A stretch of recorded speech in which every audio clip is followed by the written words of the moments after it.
And the car started like this. No door handle. It was smoking. You see, the seats were ripped. The carpet was filthy dirty. The headlights were foggy. Engine was dirty. And I was lucky enough to find this guy selling parts. And I bought this engine head, which was ported and polished. It had a titanium retainers and springs. And yeah, so I was disassembling here, learning from this car. And camshafts look good. I didn't do anything to it. Took the rocker arms, the lifters that were from a PT Cruiser, and just taking stuff apart. So then I got the engine block from the same guy, and I realized I needed to hone the engine. So it's very important the engine has the cylinders, they have scratches 45 degrees, which helps hold the oil when your engine starts, when the pistons goes up and down, so it doesn't run dry. So you see how it looks. I always thought before building my first engine that this would be very, very smooth. It needed to be smooth, and that's the opposite. It needs to have 45 degrees scratches.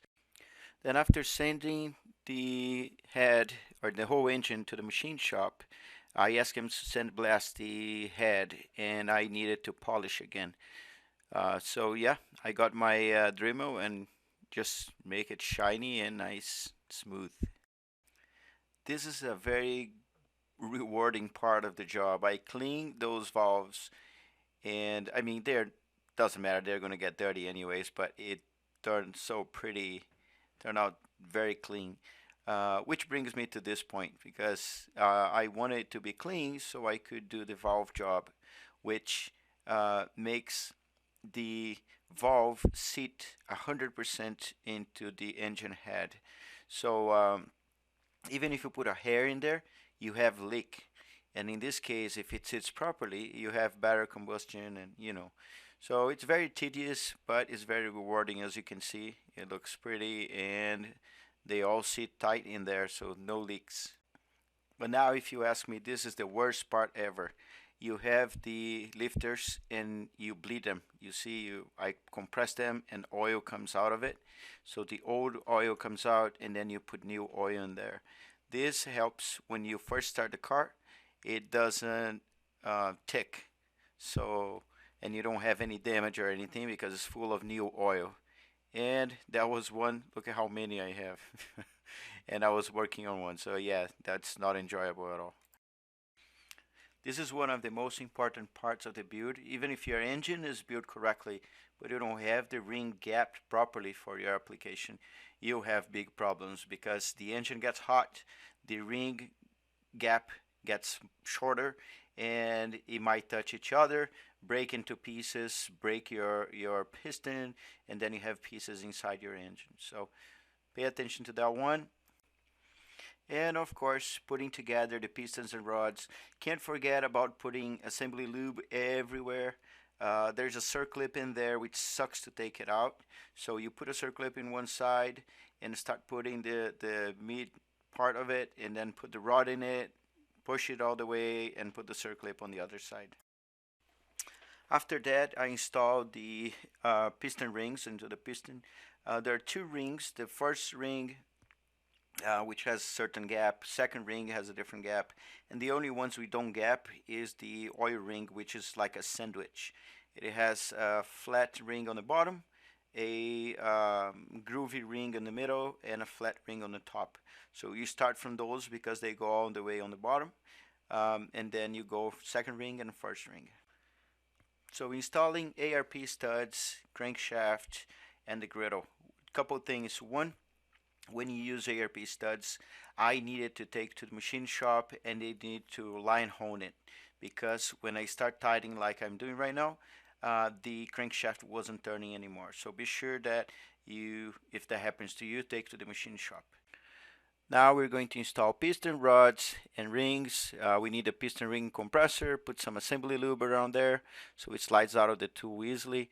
Then don't forget to put a bearing on the rod, then push it in there, hammer with the bottom of the hammer or a mallet then go to the bottom and put the cap of the rod. Don't forget to put the bearing in there, and also torque to spec. And yeah, gotta do that for all of them. The valve seals, of course, there's one for each valve, and you just need to find a socket that matches the size, which doesn't touch the middle of it. So you see there, I just get a socket that goes around it, and just hammer lightly. It goes in. One for each valve, so be sure that they're good, sitting good in there. Now it's time to install the valve, springs, and retainers. Put oil, push it in there. You need a spring compressor, and when you compress, you just put a couple keepers. The oil pump, just need to be sure that the O-ring is in place and there is ultra gray in there, and push it up and torque. Now the water pump, there's a gasket, and there's another gasket on that blue pipe, which is, of course, I painted blue, but it's very hard to push in place. But once you do, it stays there pretty good. Then you torque all the boat. The oil pan, just be sure that everything is clean, and there's a little gasket. You put the gasket in there. They say you don't need ultra gray, so I trusted them, put it on. Now it's time for the ARP Studs. It comes with the assembly lubricant, so you use them on the bottom, torque them down, just tight as much as you can, and don't force too much. Then I use an MLS gasket, of course, which is the best kind, and put the head in there, head on top of it, and put assembly lubricant again on the nuts, and just torque to spec again. Installing the camshaft to the caps, they were very tricky for me, but because there were stripped holes in there. But yeah, just be sure to put a lot of assembly lube and tight the caps in the order. There's certain order you need to do it. Just be sure you do that, use the proper torque, and it's good to roll. I couldn't contain myself and install the valve cover. There's some sort of rubber pieces below the bolts, and yeah, you just torque them to spec on the order that is required, and it's beautiful.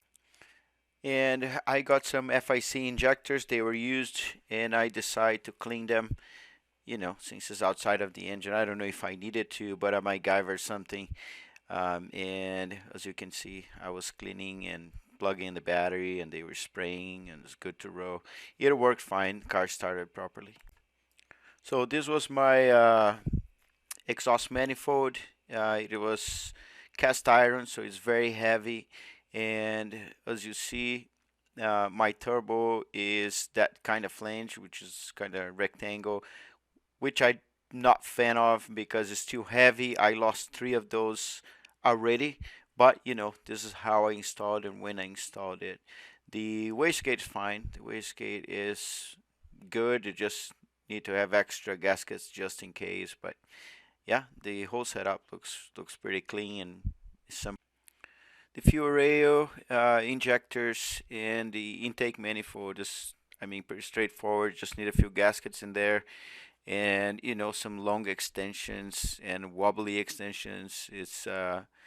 It's a pretty simple thing to do.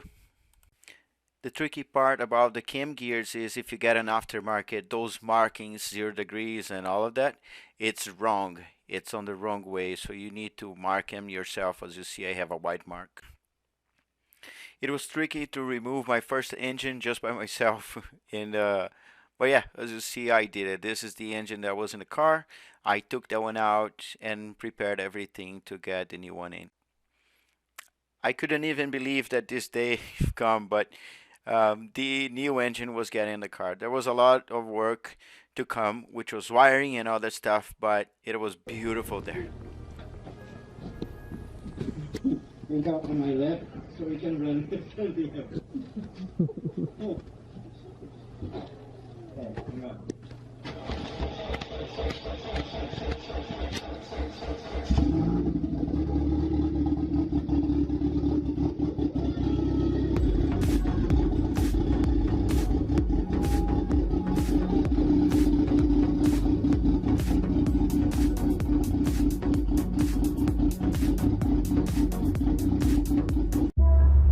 Look past my Paris, Amerika McDonald's. 20 miles to